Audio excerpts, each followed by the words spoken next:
Job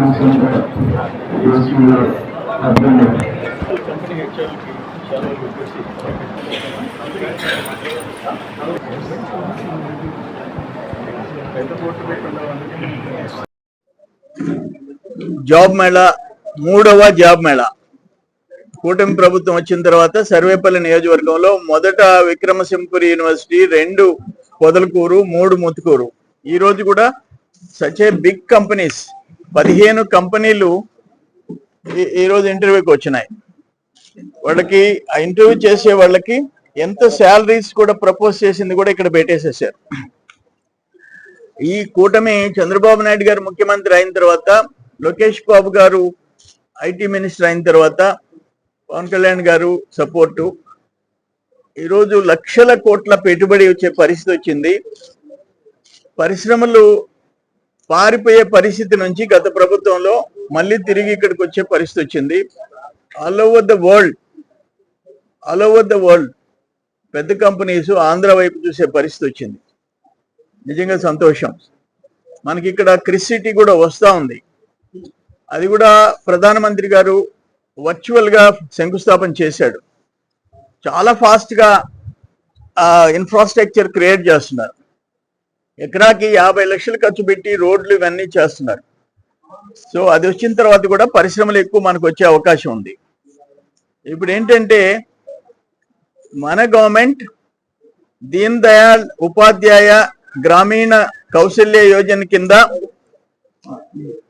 డిడివి జీకేవై training centres 18 సంవత్సరాల నుంచి 30 సంవత్సరాల లోపు ఇక మేల్ ఫీమేల్ కి ట్రైనింగ్ ఇస్తున్నారు. 3 months అకామిడేషన్ ఫ్రీ. వాళ్ళకి ఆ 3 నెలలు ట్రైనింగ్ ఇచ్చినందువల్ల 10వ తరగతి పైనుండే ఎవరికైనా ట్రైనింగ్ ఇచ్చే పరిస్థితి వచ్చింది. గత ప్రభుత్వం ఆ స్కిల్ డెవలప్మెంట్ సెంటర్స్ ఒక సక్సెస్ఫుల్ గా ముందుకు పోయేదాన్ని వాళ్ళు రావటం, స్కిల్ డెవలప్మెంట్ సెంటర్స్ మూసేసేయటం, చంద్రబాబు నాయుడు గారిని జైల్లో పెట్టడం, దుర్మార్గాలకి నెలవుగా మార్చారు.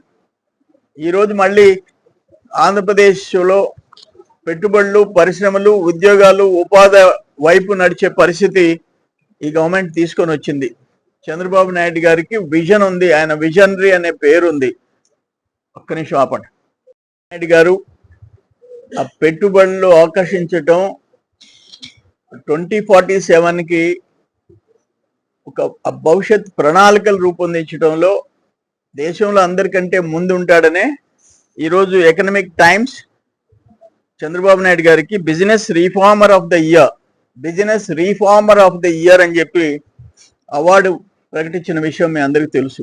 ఆయన మార్చిలో ఢిల్లీలో అవార్డు అందుకుంటాడు. అది అంతకుముందు చాలా ఇంపార్టెంట్ పర్సన్స్ కి దేశంలో అవార్డు రావడం జరిగింది. ఈరోజు చంద్రబాబు నాయుడు గారికి వచ్చింది. నిజంగా మేమందరం గర్వపడుతున్నాం.